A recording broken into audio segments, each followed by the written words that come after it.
The girl in the field. It was just before sunset.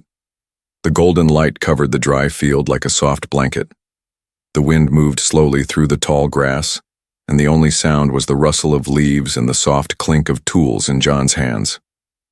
John was a simple man, a quiet man. He had come to this far side of Earth, a peaceful rural zone near the edge of alien reserved territories, to live alone. He liked silence. He liked routine. But that evening, silence brought something strange. As he walked past the tomato rows, something caught his eye.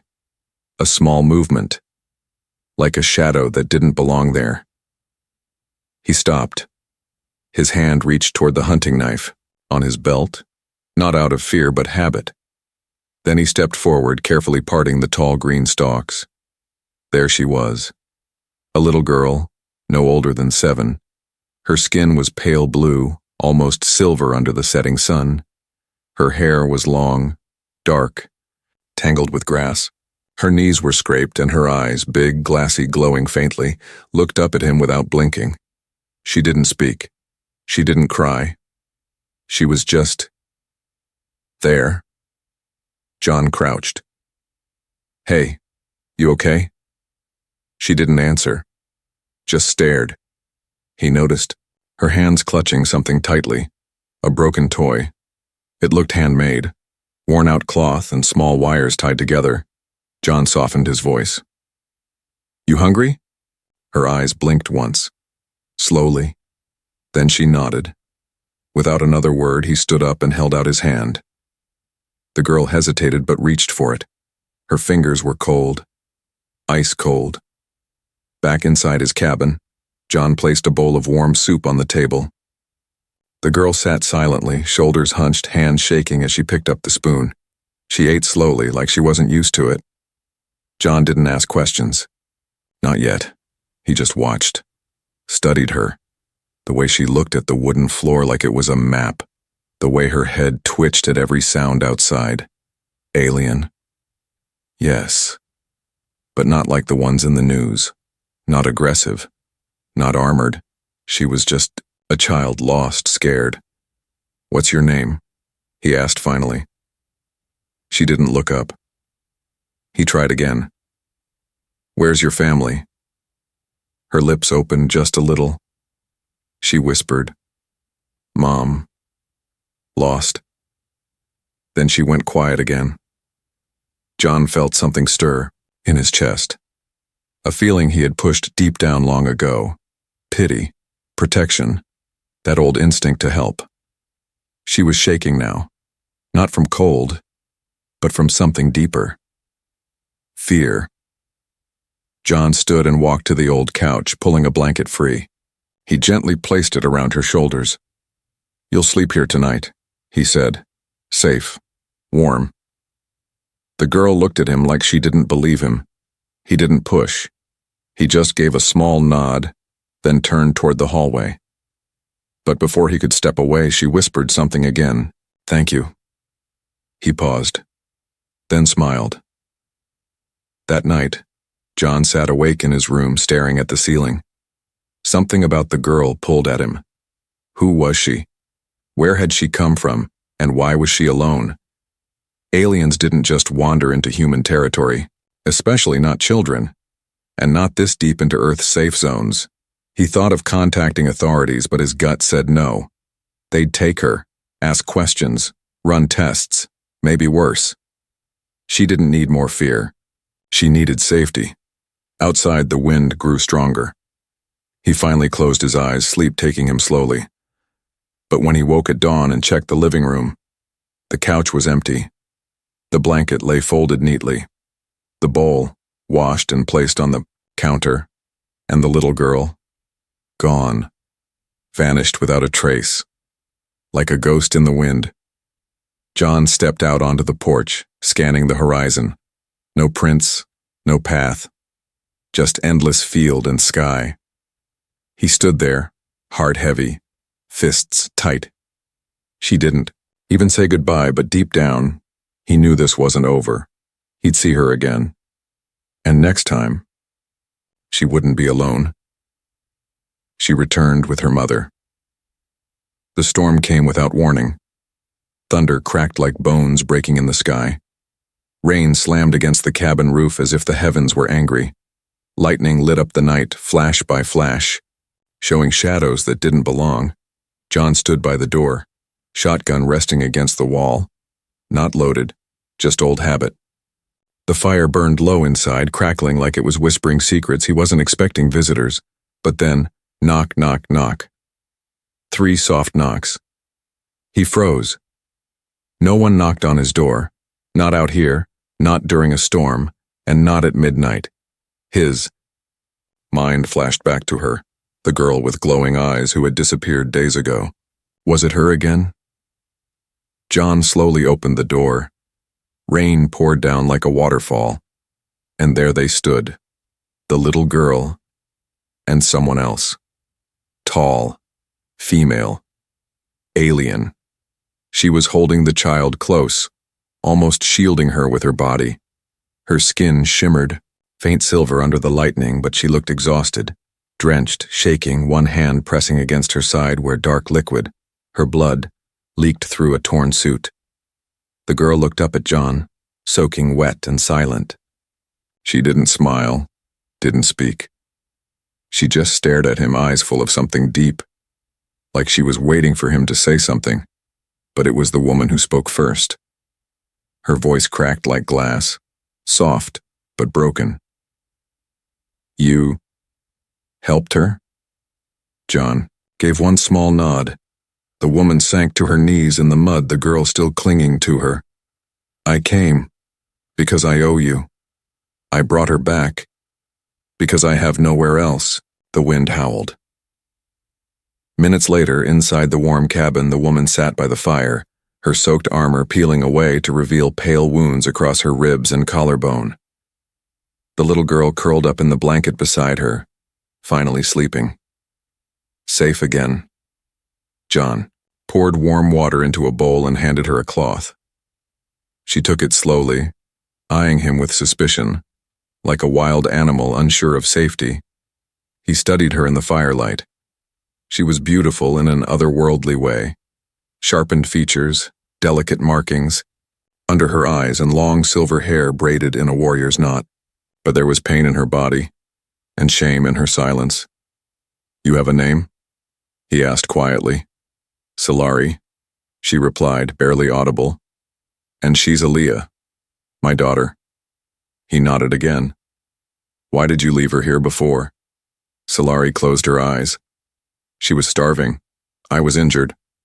I thought she had a better chance with someone kind. John frowned. You didn't think I'd hurt her? She told me. Your eyes weren't cruel.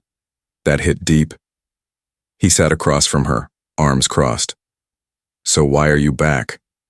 Solari opened her eyes, but now they were wet with something more than rain. I need to ask you something.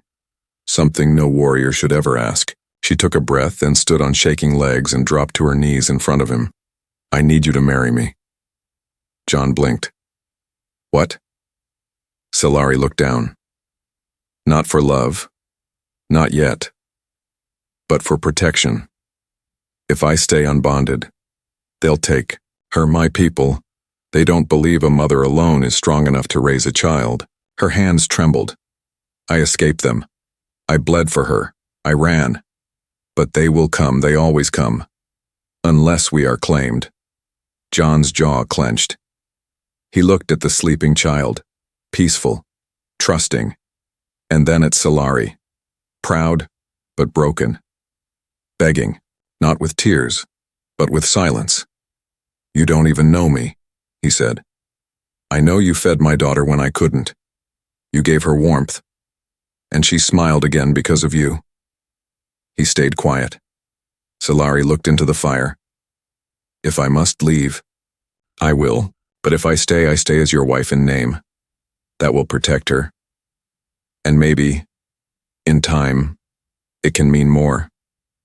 There was no manipulation in her voice, no seduction, just desperation, wrapped in honor and hope.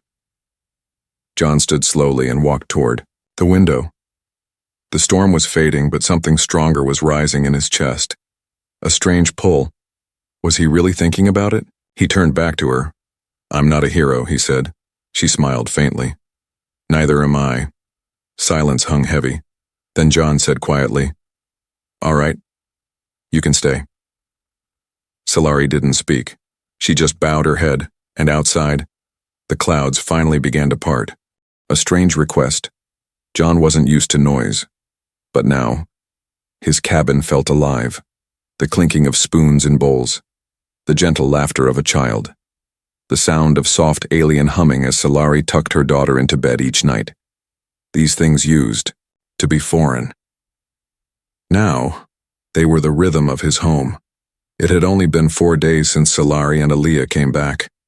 4 days since she knelt in the mud and asked for protection in the form of a fake marriage.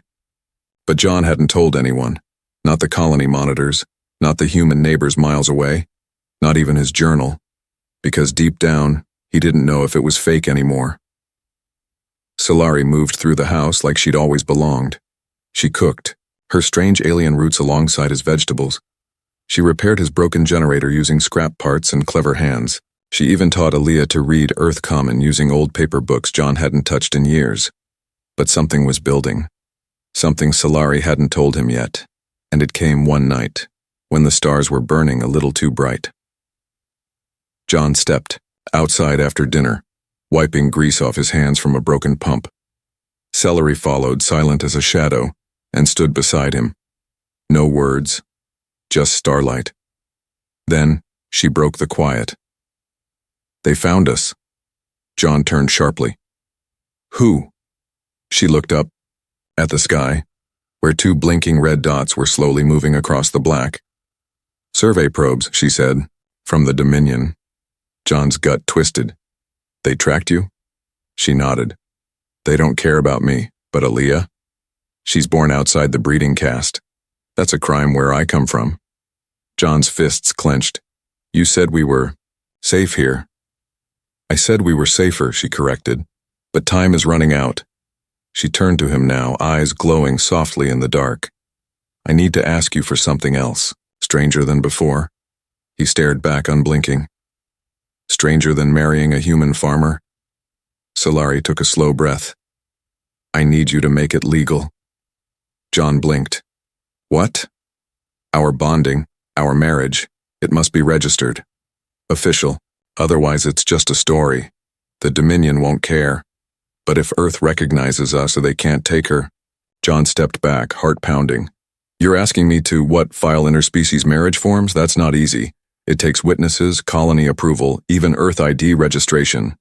Solari stepped closer. "I know. I've studied the protocols. I already filled the forms. I just need your consent." John stared at her. "You really planned this out?" "I have no choice," she whispered.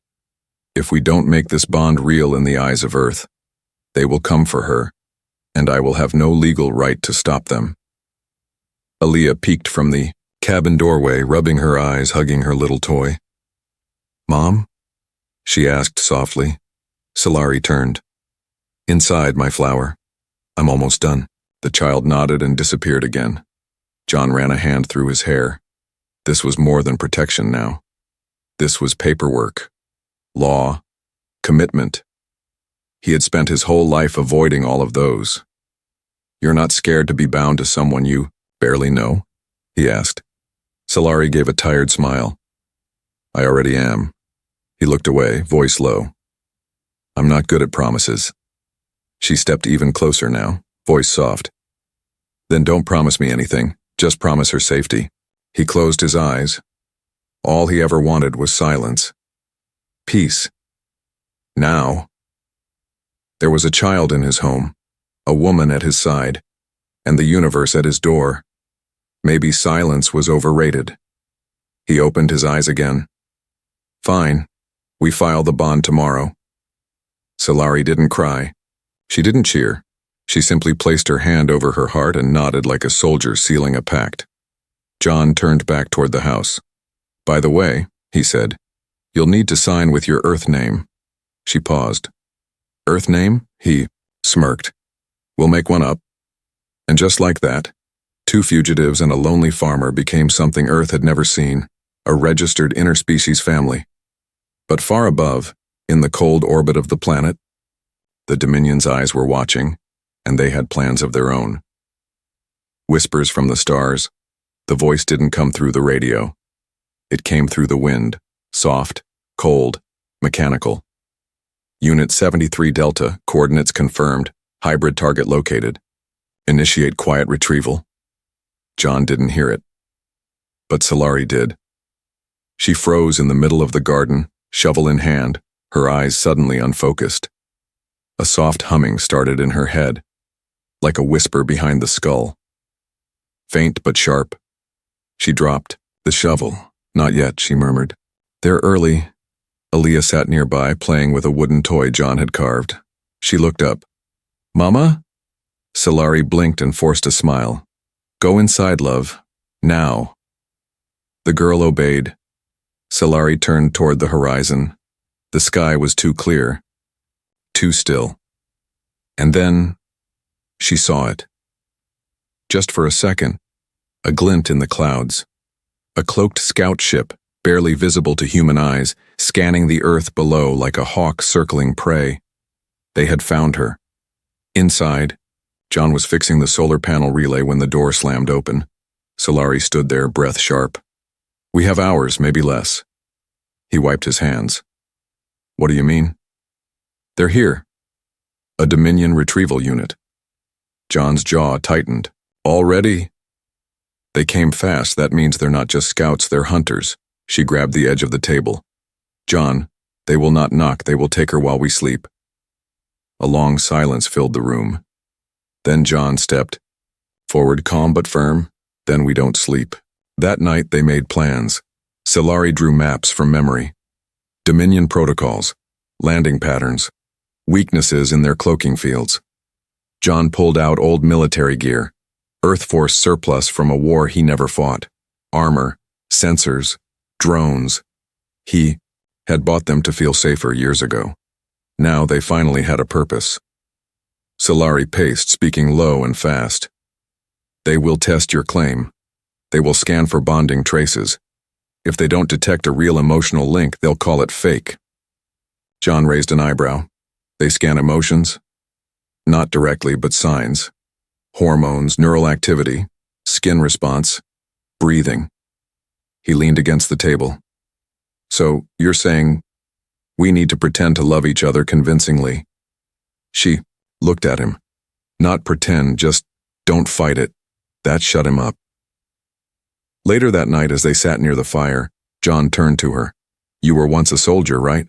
She nodded. A captain. Then why are you so scared of them?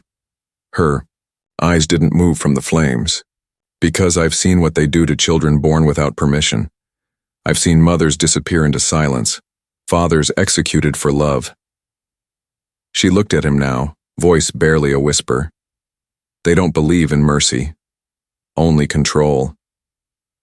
Outside, thunder rolled, distant this time but echoing like war drums. Midnight. The air changed. John's cabin sensors began to beep.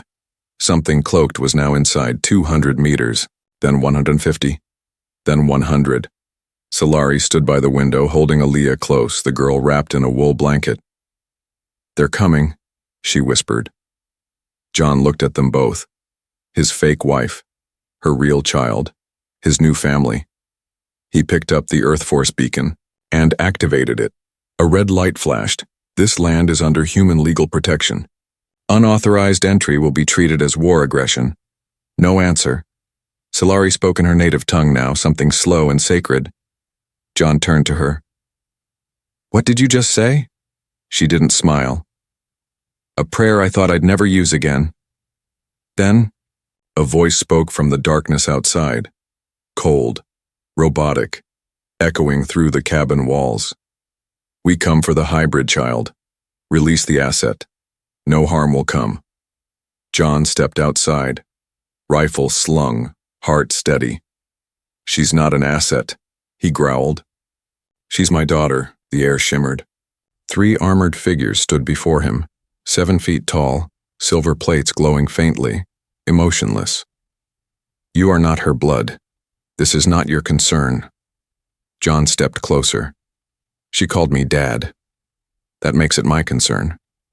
The lead enforcer raised a scanner, heart rate elevated, pupil dilation, defensive, cortisol spike, protective, bond detected, genuine. They paused, for the first time, uncertain. This does not match our expected profile. John narrowed his eyes. Maybe it's time you updated your profile. Inside, Solari held Aaliyah tighter, and for the first time in years, she believed in hope. The decision. The sun rose too slowly that morning.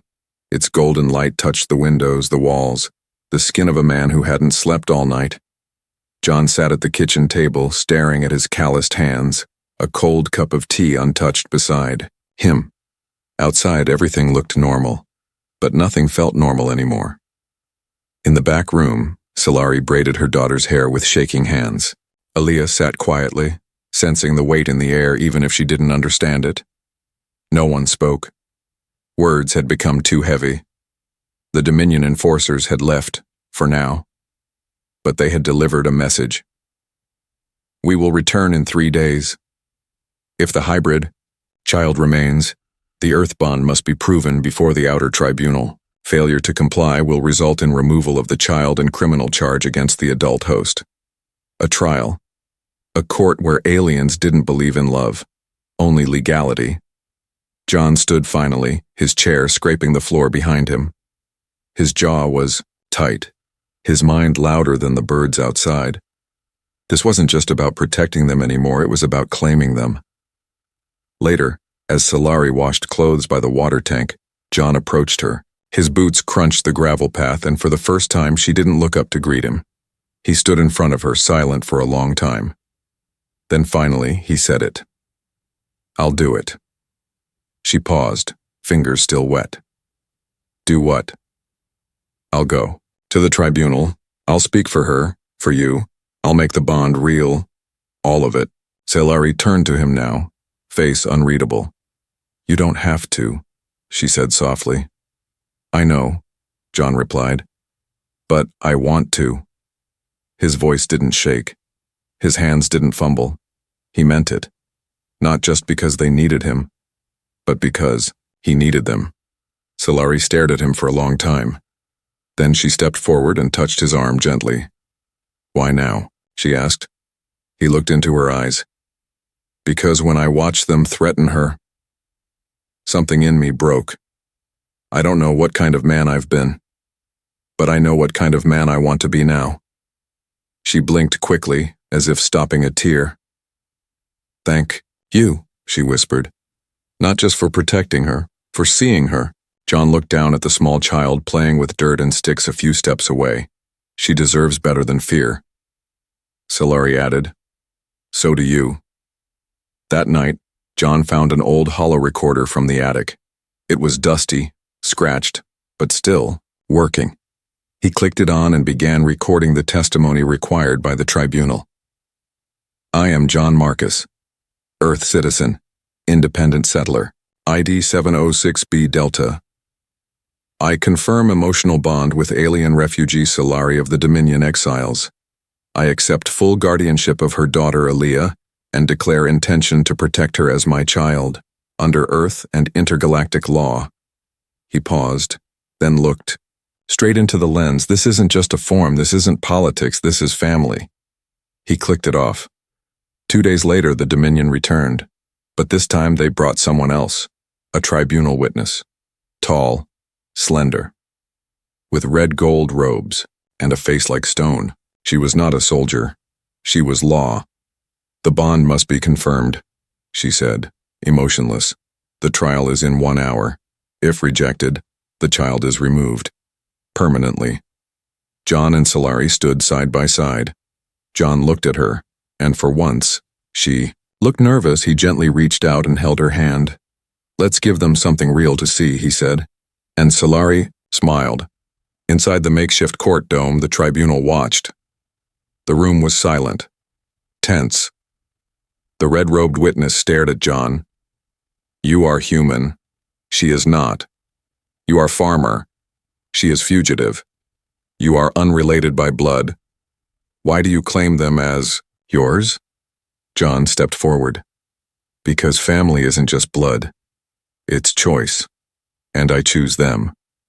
He looked at Aaliyah, her big eyes wide, hands wrapped around her little toy. I choose her smile. I choose her safety. I choose a life where no one has to run anymore.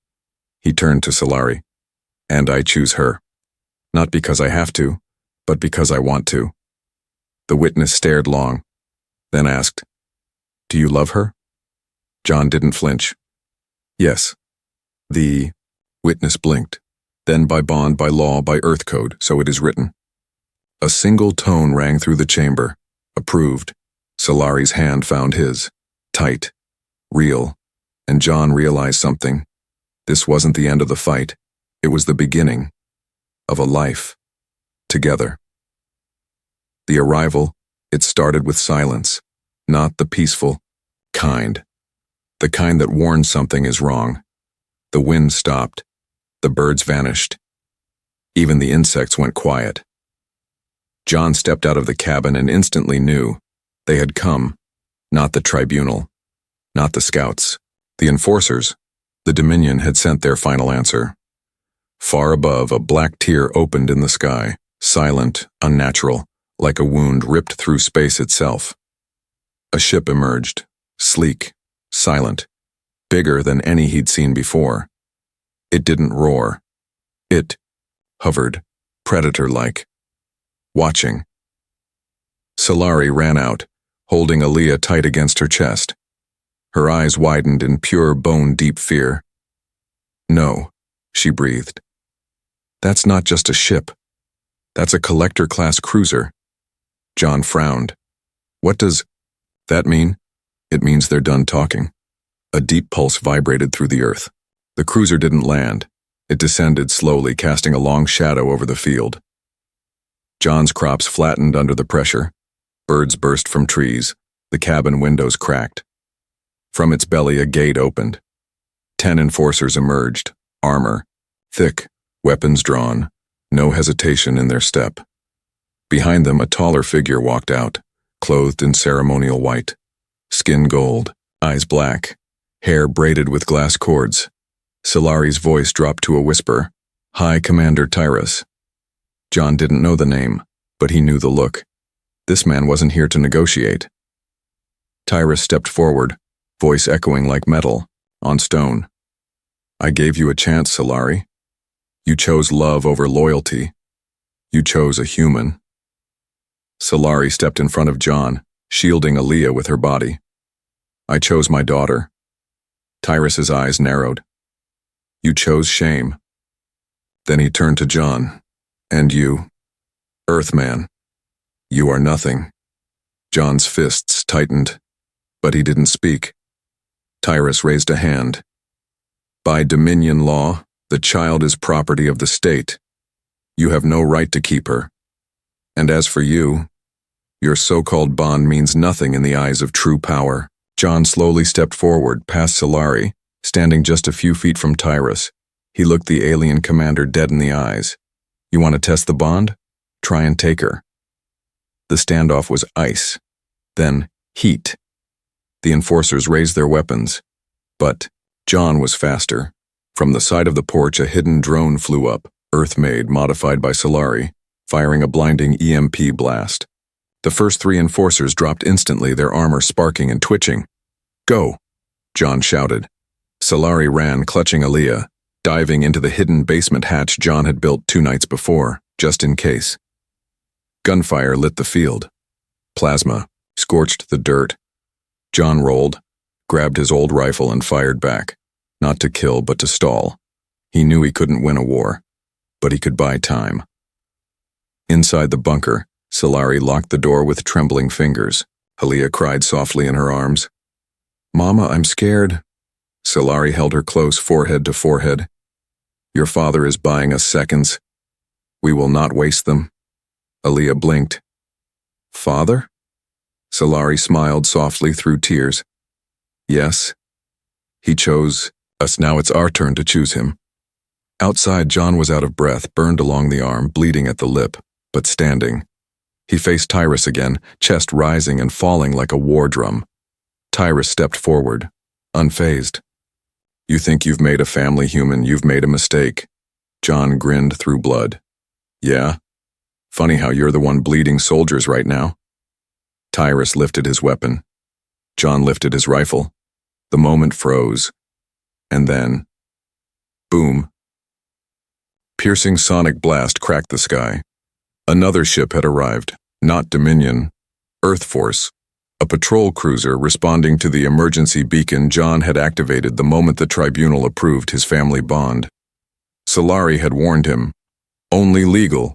Families have Earth Force protection. Now, that mattered. Bright searchlights blinded the field. A deep voice boomed from above. This land is under Earth jurisdiction. All hostile off-world forces must retreat. You are violating diplomatic law. Tyrus turned toward the new threat. He looked at John one last time. I will not forget this. John didn't flinch.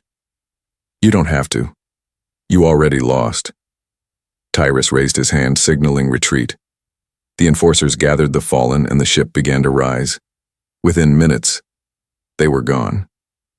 The silence returned, but this time, it was the peaceful kind. Solari and Aaliyah stepped out of the bunker. The girl ran to John, arms open, voice shaking. Dad! He dropped to his knees and caught her in a hug so tight, even the stars above seemed to pause and watch. Solari joined them. Her eyes shimmered, but this time, with something more than survival, something like love. A family forged in fire. The field was still scorched. The grass would never grow the same way again. But inside the cabin, laughter echoed, not loud, not wild, just the soft, tired kind that comes after surviving something meant to destroy you. Aaliyah sat on the floor, building a small wooden house out of blocks. Her toy, half wires, half cloth, sat next to it like a guard dog. Solari stood in the kitchen, humming gently as she stirred something that smelled sweet and strange. And John? He leaned against the doorframe, bandage on his shoulder, cup of hot tea in hand, watching them both like a man who still couldn't believe they were real. They had made it. But more importantly, they were staying. Weeks passed. The Dominion didn't return. Earth Force confirmed their victory in court, logged the interspecies bond, and updated John's ID. He was no longer just John Marcus. He was John Marcus, registered Earth Guardian, Alien Guardian Tier 2, family of Solari and Aaliyah. A title longer than his patience, but he wore it proudly. One afternoon, as the wind whispered through the trees and sunlight danced across the porch, Solari came to him holding something. A small carved ring, made from earth wood, etched with alien symbols. Earth doesn't care about our traditions, she said. But I do, and I never got to give you this. Properly. She looked nervous. John raised an eyebrow. Are you proposing again? Solari laughed, brushing her hair behind her ear. No, I'm confirming what already happened. She slipped the ring onto his finger. It fit perfectly. And for the first time in years, John didn't feel like a man hiding from the world. He felt like a man who belonged. That night, after dinner and stories and warm firelight, Aaliyah climbed onto his lap.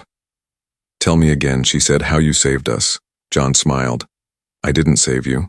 You saved me. She tilted her head. How? You showed up in my field, he said, ruffling her hair, and broke every wall I had. Solari, sitting across from them, smiled quietly. Aaliyah leaned her head on his chest. Will you always be my dad? John didn't speak right away. He just hugged her tighter. Always. In the months that followed, the cabin changed. John built 2 extra rooms. Solari planted her own crops, mixing alien plants with earth soil. Aaliyah painted the walls with pictures of stars, flowers, and people holding hands. They didn't just survive, they thrived. Solari became known in the nearby colony as a healer, a tech genius, and a mother. John became more than a hermit. He became a husband, a protector, a father.